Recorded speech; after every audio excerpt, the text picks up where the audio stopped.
Hey guys, Jen's here. So it's been kind of a crazy week.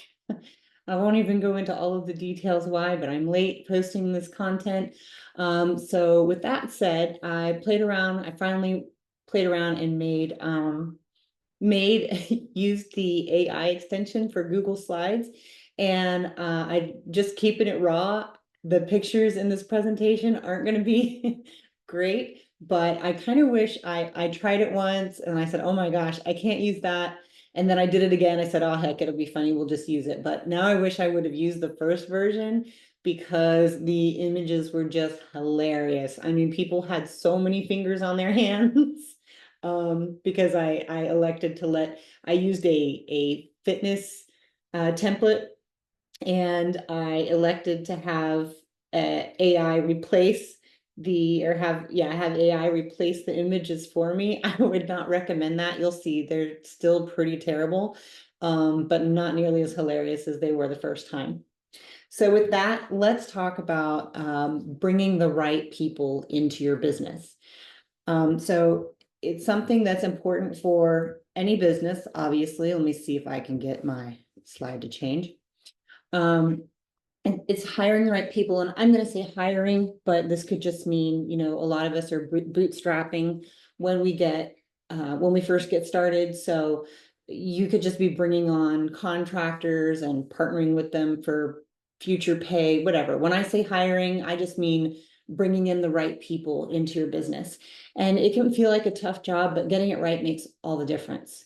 So today I'm going to break it down into 5 key takeaways that I got from Josiah Grimes, to help you make the best hires for your team. And whether you're a business owner, a manager, or just curious about these, these are some great tips for you.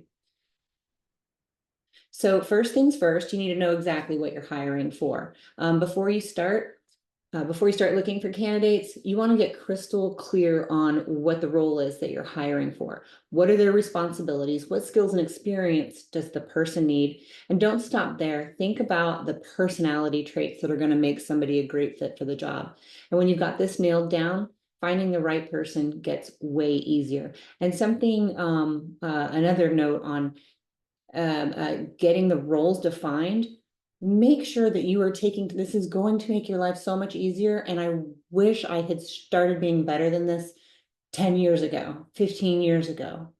When you are going through a task for the first time, or if it's a task that you find yourself doing repeatedly that you know that you want to hand off, write your SOPs. Literally just open up a Google Doc, a Word doc, your notebook, if that's all you've got, and just start writing the steps to get that done. I know it might feel painful the first time, but if you get it written down, you can pass it on so much easier. Even if it's something you're doing one time, let's say creating a script in ChatGPT and putting it into Google Slides to create a presentation, write it down.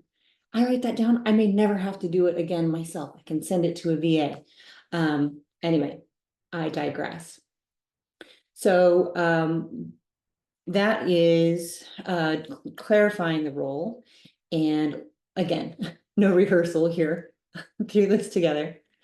And the second takeaway is skills can be learned, but fitting into your company's culture is something totally different. You want somebody that you can vibe with and that everybody can work together and have a good vibe, good energy. It's a whole different ball game to get somebody who can do the skill versus somebody who can really, I'm trying so hard not to say the word jive because I've been told that makes me sound old, but you want somebody that aligns with your company's values and vibe, not jive. During interviews, ask the questions that reveal whether the candidate's values match yours. This way, you're not just hiring someone who can do the job, but someone who'll thrive in the environment and get along with the team. Takeaway number 3 was to focus on potential, not just experience. And this is really, really important and probably the biggest part of this whole thing. Their experience is great, but don't overlook their potential for growth. Some of the best hires are those who may not have the flashiest resume, but they show that they're ready to learn and grow. This is where competency and work ethic come in. Those are the two biggest things you want to look for. And competency is like their IQ. And then, of course, work ethic together. If someone has the right attitude and strong work ethic, they'll likely rise to the challenge, any challenge that you throw at them.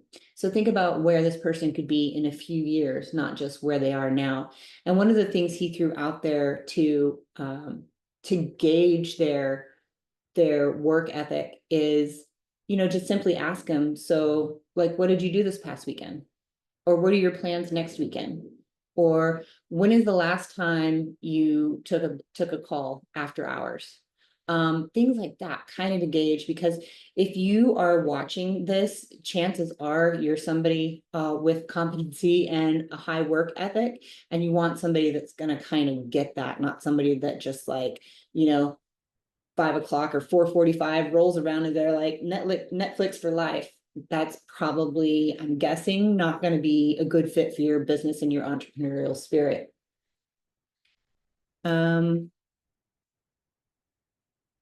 So takeaway number 4 was using structured interviews and assessment tools. If you want to keep things fair and avoid bias, stick to structured interviews. Prepare a set of standard questions that you're going to ask all candidates, and this will help you compare them side by side and focus on what really matters for the job. And don't forget to use assessment tools like cognitive ability tests, skill tests, personality tests. You can look those up online and find tons of resources. But these can give you a deeper look into whether the candidate is a right fit for your team. So again, like things you might want to Google is like cognitive tests, skills tests, and personality assessments. And you might even want to throw in like the quick and dirty cognitive test, quick and dirty or easy skills tests, free. Ask for the free stuff. Exercise that he did with us that was really pretty cool. He just simply said, be prepared and like set a timer in 5 minutes, write down or list all of the things you can do with a brick. That's it. 5 minutes, go. List all of the things that you can do with a brick. And you want to look for how many things they can come up with and how do they write them? Are they short, quick, like 2-word, or are they like long explanations, a sentence long of what you can do with the brick?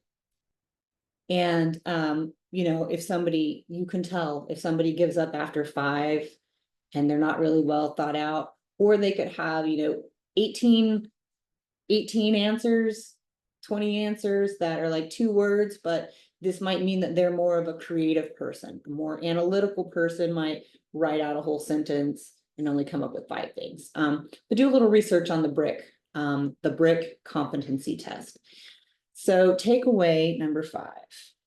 Oh, so this was a hilarious thing. You might have already noticed this in a previous slide. So I kept it raw, you guys. I'm sorry to not fix this up for you, but you can see the little kettlebells because this was a fitness template. And you may have noticed while I was talking that like these words are hilarious. What is a bakut, or a person between? Oh, AI, you're so funny. Okay. So takeaway number 5. You know what? I think let me see, I didn't use structured interview tools. Yes, I got that for you. Okay. So takeaway number 5 is trust your gut, but verify with data. It's really tempting to rely on your gut feeling when hiring, and it's true that your instincts can be valuable, very, very valuable. Don't discount them, but it's always good to back them up with data. So use tools like reference checks, test projects. Especially when I was hiring social media people in the past, I like to give them or writers, I would always give them a test project as part of their interview or a test assignment. And the assessment tools that we talked about to validate your hunches. The combo of intuition and evidence is really going to be your best weapon for making good hires. And I just realized, like, I asked, so guys, this is total cheat. And this is just as important as hiring. You go back a little so you're not reading ahead and cheating. I totally cheated. You can't cheat, but I can't now. I cheated when I knew like I was struggling for content today and I needed to get something done, listen, I attended a Zoom that I wanted to attend anyway. I recorded it. I asked Chat GPT to I used an app called Untold to record the conversation. I think there's probably a better way because that was a long, and it was short compared to most of the Zooms I go to, but it was a lot of language to record, a lot of text to record. But then I copied and pasted that into ChatGPT and asked ChatGPT to summarize it for me. And then I asked ChatGPT, you have to keep kind of prompting it to get you want. I asked ChatGPT to write me a 7-minute script. Now I don't know if this video is going to be 7 minutes because I realized that I'm like speed talking through the whole thing. And that's because I know my kids are home for the evening, so they're going to come busting through the doors or screaming. So I'm just trying to get this done before that happens. So cheats. ChatGPT wrote a summary of an educational Zoom that I attended anyway, and then it wrote me a 7-minute script for this video, and then I asked it to make me an outline of the script, which I copied and pasted into Google Slides and used, well, I used the extension to generate this lovely presentation that's so relevant. But had I taken the time, I just pasted in the outline and I could have just, tweaked the kettlebells and switched out some photos and we would have been good to go. So anyway, there you go. Side hack. But we already talked about that. Intuition. So trust your gut, but verify with data, tests, references, etc. And then hiring the right people, just to wrap it all up, it's not just about filling a role, it's about building a team that's going to drive your business forward and a team that you can live with for a long time because you don't want to constantly be onboarding and retraining. However, do remember, hire slower, fire fast. I have been, what's the word? The word is not victim. I have been guilty of procrastinating on letting somebody go more than once. Don't do that. You are wasting your time and theirs. So remember, and also consider that maybe it's not that you have the wrong person. Maybe you just have them in the wrong role. So maybe you don't need to let them go, but think about maybe what other jobs they would be better suited for in your organization. So summary. To remember to define roles clearly, start writing your SOPs, prioritize cultural fit, focus on growth potential, use structured interviews, trust your instincts, but verify with data. And thanks for hanging out with me today. Thank you for your patience and thank you for enjoying. Wait, this is the one. I'm sure you guys have already noticed. Dude, where is that arm coming from? But I am impressed. It appears that they all have 5 fingers in this one. Anyway, guys, you guys have a good one, and I look forward to the next post. Take care. Bye-bye.